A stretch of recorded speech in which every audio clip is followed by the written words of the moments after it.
noches amigos de Denuncia Ciudadana. Hoy durante estas fechas estaremos dando a conocer el panorama del coronavirus COVID-19 desde cómo está afectando a nivel mundial hasta llegar al estado de Yucatán. La epidemia de la enfermedad por coronavirus 2019 comenzó a fines de diciembre de 2019 en un mercado de animales de la ciudad de Wuhan, capital de la provincia de Hubei en China Central. Desde entonces se ha extendido rápidamente por China y en otros países, lo que ha generado miles de contagios en diversos países alrededor del mundo. Durante esta semana, India registró un nuevo récord mundial de contagios diarios de coronavirus, con 78.761 casos en las últimas 24 horas, superando así la marca que tenía Estados Unidos y que pone al país asiático con un total de 3.542.733 personas contagiadas por la pandemia de COVID-19. Esto según los datos de la Universidad Johns Hopkins, en donde Estados Unidos tenía una marca mundial de 77.255 casos de coronavirus en un día. Hasta el momento se hallan 25 millones de personas contagiadas del nuevo coronavirus, la mayor parte de ellos en Estados Unidos y Brasil, donde la pandemia se ha cobrado a más de 120.000 vidas. Desde que el COVID-19 brotó a finales del año pasado, se han notificado al menos 25.029.250 casos y 842.915 muertes, según un recuento de la AFP a partir de las fuentes oficiales. Casi 4 de cada 10 contagios se han registrado en Estados Unidos y Brasil, los dos países más afectados, con 5.9 millones y 183.000 fallecimientos, y 3.8 millones de casos y 120.262 fallecimientos, respectivamente. Pese a que Nueva York ya no es el estado con un mayor número de contagios, sí sigue como el más golpeado en cuanto a muertos en Estados Unidos, con 33.021 más que Francia o España. En cuanto a contagios, California superó la barrera de 700.000 casos y suma específicamente 705.535, seguido de Texas, mientras que con el tercero es Florida y Nueva York con cuarto lugar. El balance provisional de fallecidos, 183.034, ha superado ya con creces la cota más baja de las estimaciones iniciales de la Casa Blanca, que proyectó en el mejor de los casos entre 100.000 y 240.000 muertes a causa de la pandemia. Una de las preocupaciones que tiene la gente es qué grado de mortalidad tiene. Según los últimos datos de la OMS, el índice de letalidad del nuevo coronavirus entre los contagios se sitúa entre el 2 y el 4% en Wuhan, mientras que fuera del área de esta ciudad se reduce en un 0.7%. Sin embargo, los investigadores consideran que aún es demasiado pronto para calcular con precisión su letalidad, en parte debido a que los casos leves no son diagnosticados y no se registran, además de que en ocasiones la enfermedad cursa de manera asintomática. Esto haría que la cifra se redujera significativamente.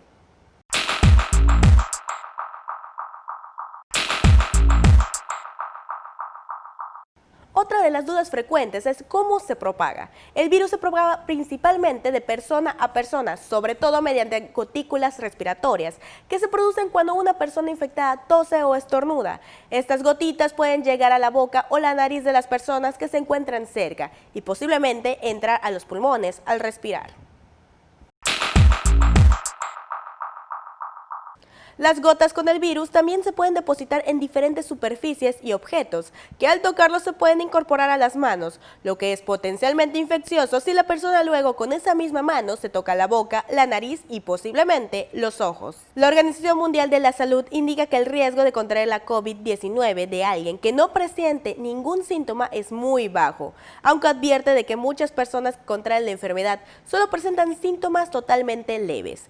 Esto, dice, es particularmente cierto en las primeras etapas de la enfermedad y por lo tanto es posible contagiarse de alguien que, por ejemplo, solamente tenga una tos leve y no se sienta enfermo. Asimismo, una vez superada la enfermedad, se inicia la fase de excreción del virus, cuya duración media es de 20 días. Un trabajo publicado recientemente sugiere que la excreción prolongada indica que los pacientes todavía pueden ser capaces de propagar el COVID-19 en esta fase. Además, el coronavirus fue detectable hasta el final en las personas fallecidas. Con todo esto te preguntarás si es muy contagioso. Parece que el COVID-19 puede transmitirse con bastante facilidad. De momento, la OMS estima que la tasa de contagio del virus es de 1.4 a 2.5, aunque otras estimaciones hablan de un rango de entre 2 y 3. Esto quiere decir que cada persona infectada puede a su vez infectar a entre 2 y 3 personas. Para controlar una epidemia, la RO necesita disminuir debajo de 1. Asimismo, para prevenirlo, los consejos divulgados por las autoridades sanitarias para evitar el contagio son lavarse las manos de manera frecuente y usar pañuelos o el codo para cubrirse la nariz y boca cuando se tose o estornuda. En cuanto al uso de mascarillas, no son imprescindibles, a no ser que se esté infectado o se esté en contacto directo con los pacientes del portan el virus. En caso de tener síntomas, las autoridades recomiendan llamar a los sanitarios para que en el caso de estar infectado no se propague el virus en los hospitales o se colapsen los servicios sanitarios. Continuando con este programa especial sobre el coronavirus COVID-19, muchos preguntan cuáles son sus síntomas, ya que muchos se confunden entre una gripe común, influenza o hasta la misma alergia. Con la llegada del coronavirus COVID-19 a México, muchos se preguntan por las diferencias y semejanzas entre este patógeno y otro viejo conocido y habitual de estas fechas, el virus de la gripe o el catarro. ¿Qué cosas tienen en común y qué tanto pueden diferenciarse? Muchos de los síntomas de ambas infecciones son similares. Sin embargo, el coronavirus tiende a presentarse con fiebre, tos seca, dificultad respiratoria, dolores musculares, cansancio o abatimiento. Menos frecuente, expectoración, dolor de cabeza, tos con sangre o diarrea. Sin embargo, también parece que los afectados por una u otra enfermedad presentan ciertas particularidades, como el moqueo o el dolor de garganta, que son molestias típicas de las infecciones de las vías respiratorias altas. Es decir, si su nariz gotea y está estornudando con frecuencia, usted tiene seguramente un catarro o una gripe normal. El nuevo virus ataca las vías respiratorias bajas,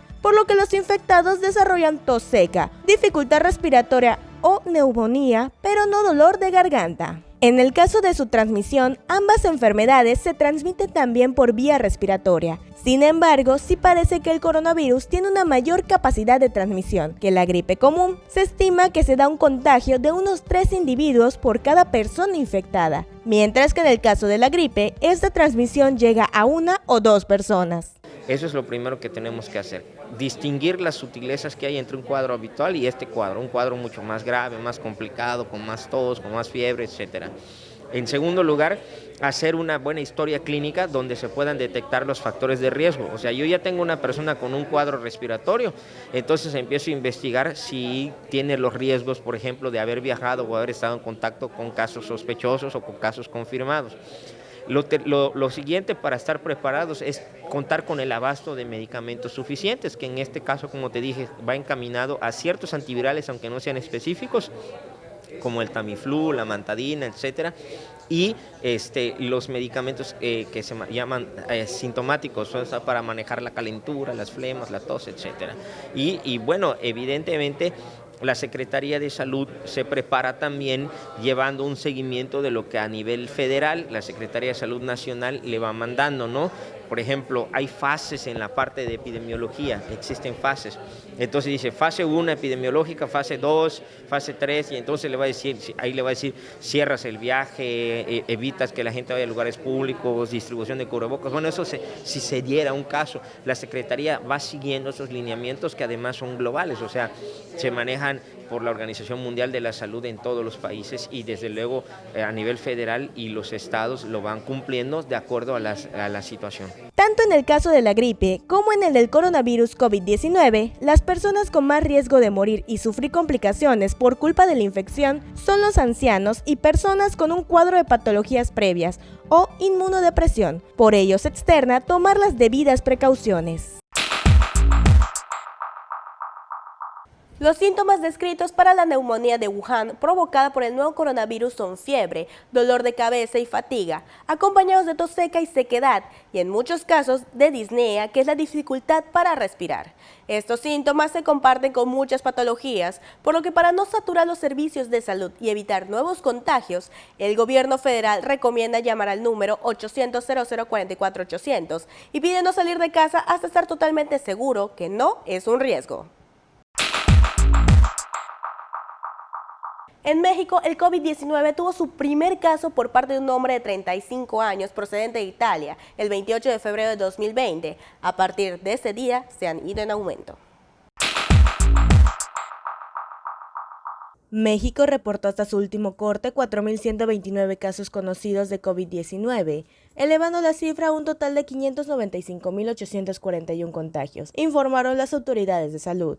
En tanto, el número de decesos ligados a la pandemia, que ha causado una profunda recesión global, alcanzó 64.158, informó el subsecretario de Salud Hugo López-Gatell en una conferencia de prensa. El aumento de casos y fallecimientos en México de COVID-19, la enfermedad respiratoria generada por el coronavirus, ocurre mientras el país reabre paulatinamente su economía, la cual se hundió en un histórico 17.1% en el segundo trimestre. América Latina supera ya poco más de 7.2 millones de contagios del virus surgido en China a finales del año pasado, con lo que acapara poco más de una cuarta parte de los 25.1 millones registrados a nivel global, según un recuento de Reuters. Asimismo, de la semana 33 a la 34 se registró un decremento del 12% en casos estimados, suma de contagios confirmados y sospechosos, a nivel nacional, contabilizándose 629.520 hasta el último corte. En la curva de recuperados, en el mismo periodo, hubo una disminución del 11%. En el caso del estado de Yucatán, las autoridades han implementado una serie de procedimientos de sanidad para evitar que sigan en aumento los casos. Sin embargo, el panorama sigue en aumento. Entre alzas y bajas para Yucatán, el estado reporta hasta su último corte 14.832 contagios, un incremento poco acelerado que se ha visto igual en la ocupación de camas hospitales públicos. Actualmente, con 366 los casos confirmados que están hospitalizados y en aislamiento total, 761 están estables, aislados, monitoreados constantemente por personal médico de la Secretaría de Salud de Yucatán, presentando síntomas leves. En el caso de los fallecimientos, hasta el momento Yucatán registra 1.980. El rango de edad de los casos confirmados es de 1 mes a 99 años. Con estos indicadores, esta semana el gobierno del estado realizó una serie de modificaciones a las medidas implementadas a través de la firma del Acuerdo para la Reapertura Económica Segura de Yucatán, estrategia basada en 4 pilares que permitirán al estado garantizar una reapertura gradual y responsable de las actividades económicas, protegiendo la salud y los empleos de los yucatecos y sus familias. Esto fue resultado de la suma de esfuerzos y voluntades para que Yucatán pueda salir adelante ante la pandemia del coronavirus. Este acuerdo contempla el escalonamiento de las actividades por horarios, mejoras al sistema de transporte público para reducir aglomeraciones, el escalonamiento de sectores y actividades económicas, así como la apertura gradual de nuevas actividades no esenciales. Para abonar a la reactivación económica del Estado en medio de la pandemia sanitaria del COVID-19 que afecta a la entidad y el país, cámaras empresariales del Estado firmaron el Acuerdo de Reapertura Económica Segura de Yucatán con el gobierno estatal que encabeza Mauricio Vila Dosal, que contempla el regreso de actividades para distintos rubros que permanecían cerrados a causa de la contingencia sanitaria por coronavirus. Instalamos un conjunto de mesas de diálogo con los actores económicos para planificar juntos una nueva etapa que nos ha llevado hoy a la firma del Acuerdo de Reapertura Económica Segura, a partir del cual cada lugar de trabajo se compromete a maximizar todas las precauciones sanitarias para poder abrir, acuerdo que es fruto del diálogo constructivo que hemos venido promoviendo desde el inicio de nuestro gobierno. En este sentido, quiero también extender mi agradecimiento a todos los que hoy firmamos este acuerdo, porque siempre mantuvieron su disposición al diálogo.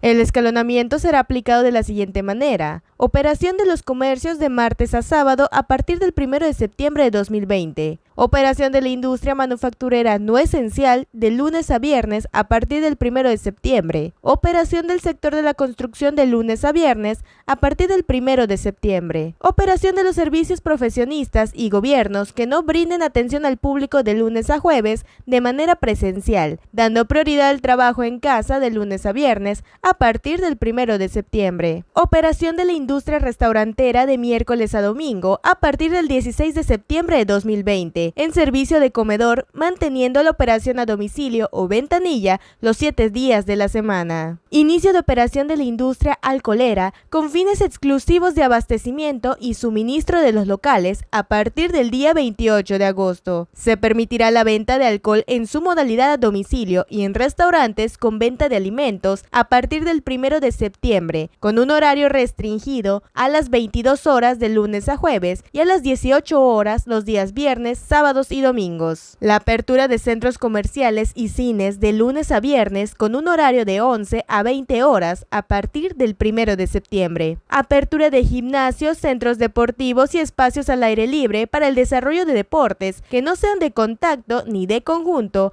a partir del 14 de septiembre. Apertura de los servicios religiosos a partir del 15 de septiembre y la ampliación del horario de las medidas para reducir la movilidad vehicular nocturna en el estado de las 23:30 horas a las 5 horas a partir del 17 de septiembre. Y por último, la apertura de congresos, convenciones y reuniones de negocios con aforo limitado y gradual a partir del 12 de octubre. El coronavirus COVID-19 es una enfermedad que poco a poco sigue afectando a la población. Sin embargo, no es tarea solo de las autoridades, sino de nosotros mismos. Haz caso a las recomendaciones aquí presentadas y evita que esta enfermedad siga propagándose. Mi nombre es Ana Luz Irigoyen y esto fue Denuncia Ciudadana. Muy buenas noches.